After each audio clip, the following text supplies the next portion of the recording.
बड़ी जोर से। अरे बाप रे मर जाए का। आई हो दादा का भइल हो? अरे तोहरा के का बताएं तो हमार तो तोहरा के थोड़ी ना बुझाई। तू तो मजा मार के चल देला ए सही। अरे का दिक्कत हो बोला पहले। सुना बतावत आनी। बोला बोला। भोरही से दुखे करी हैया, भोरही से दुखे करी हैया, सैया लेला दहुआ।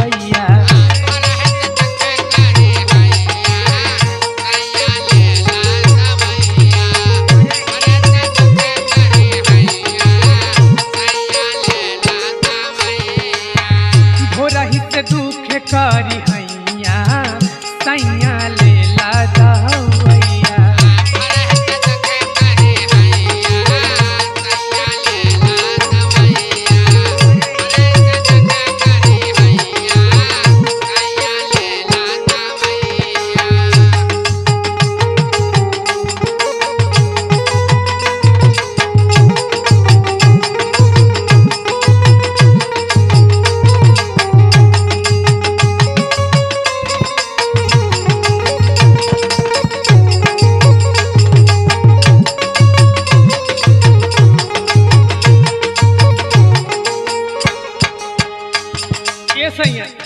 का हो?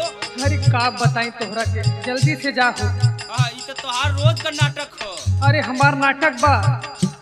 तू जवन रतिया में फाटक बंद करके नाटक करेला उ का हो। सुना पहले। बोला। काम करे के मने करे ना हमार हो, कवनो तो खास धारा वही दाना दारा हो।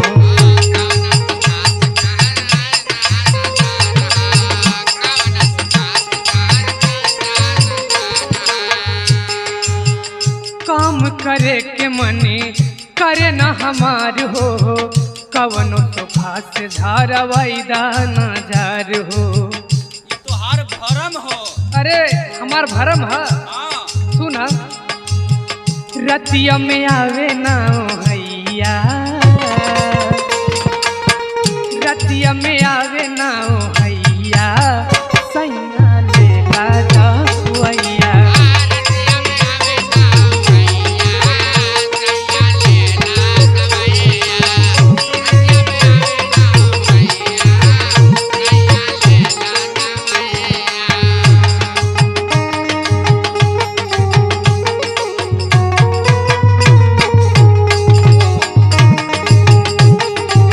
जल्दी जाना।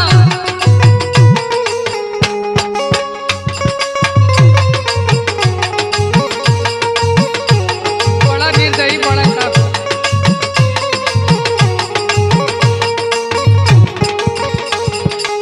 ये सही है। सुना। बोला। उठल सुतल भइले बटे अब भारी, जात बटे जान हो दर्दियई के मारी।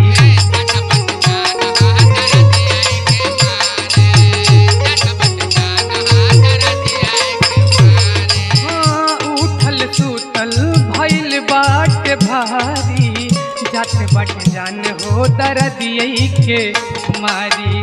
ढेर जानी बाना निर्दयिया। सुना तारा। हां हो सुनत नहीं। बोला।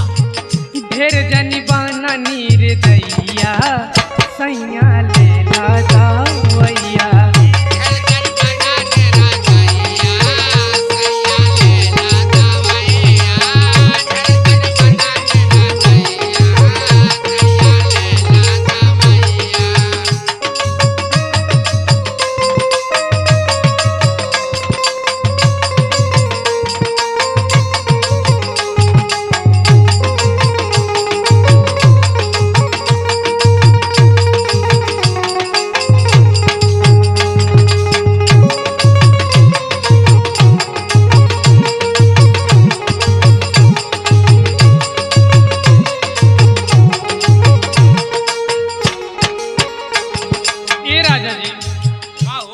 सुना ये सब तोहरा से ना है। सुना उनका के बुलादा। ये का हो? हाँ सुना बतावत है। बोला। जे पियासी दुर्गा लाल के बुलाईदा, डॉक्टर लाल जी से सुई लगवाईदा।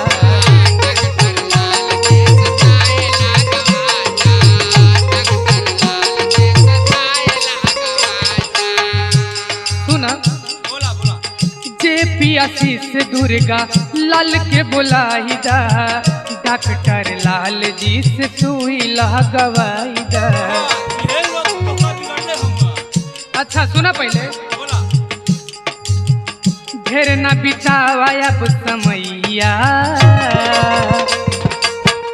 ढेर न बितावा अब समैया, सैया ले ला